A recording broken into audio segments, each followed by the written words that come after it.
කවදා හරි හිතලා තියෙනවද මේ හැමදේම පටන් ගත්තේ කොහොමද කියලා?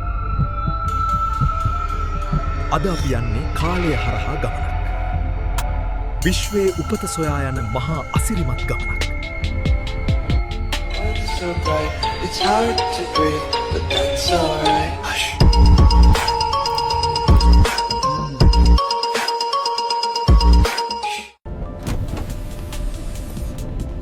ඔබ කවදා හරි හිතලා තියෙනවද මේ හැමදේම පටන් ගත්තේ කොහොමද කියලා?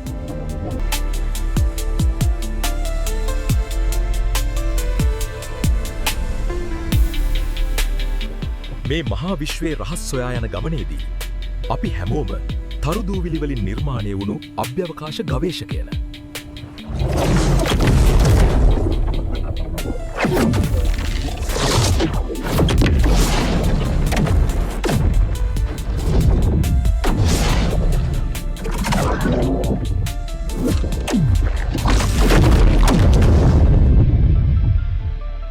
ඔයාලට පේනවද අර කුඩා බිඳුව? අපි මේ එන්නේ අවුරුදු බිලියන 13.8ක අතීතයේ. කිසිදු ශබ්දයක්, ආලෝකයක් හෝ කාලයක් පවා නොතිබූ නිහඬ මොහොතක එකවරම නොසිතූ අයුරින් මහා පිපිරුම සිදු වූයේ මුළු මහත් විශ්වයේම උපත සනිටුහන් කරමින්ය.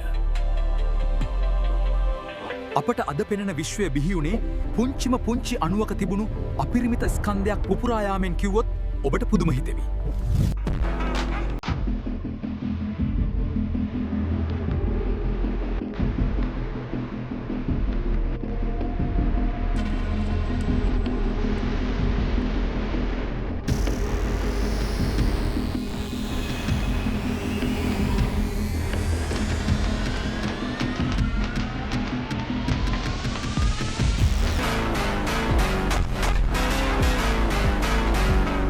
නිමේෂයකින් බිහි වූ මේ නව විශ්වය අදහාගත නොහැකි වේගයකින් ප්‍රසාරණය වෙමින් සිසිල් වන්නට වුණා.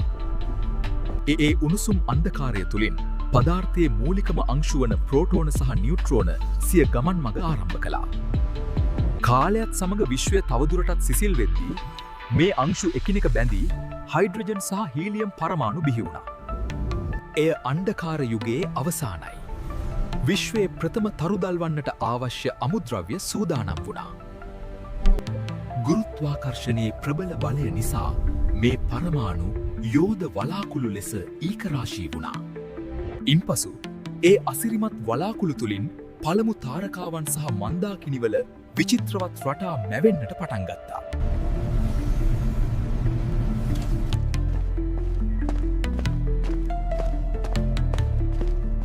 තවත් වසර බිලියන ගණනක ඇවෑමෙන් තරු අතර ගැටුම් සහ වෙනස්වීම් මැද අපේ සූර්යයා සහ මේ සුන්දර පෘථිවිය බිහි වුණා. එහෙත් මේ කතාව මෙතැනින් අවසන් නැහැ. අදටත් විශ්වය නිමක් නොමැතිව ප්‍රසාරණය වෙනවා. ඒ මහා අභිරහසේ සැඟවුණු රහස් සොයා යන ගමන තවමත් නොනැවතී ඉදිරියටම ඇදෙනවා.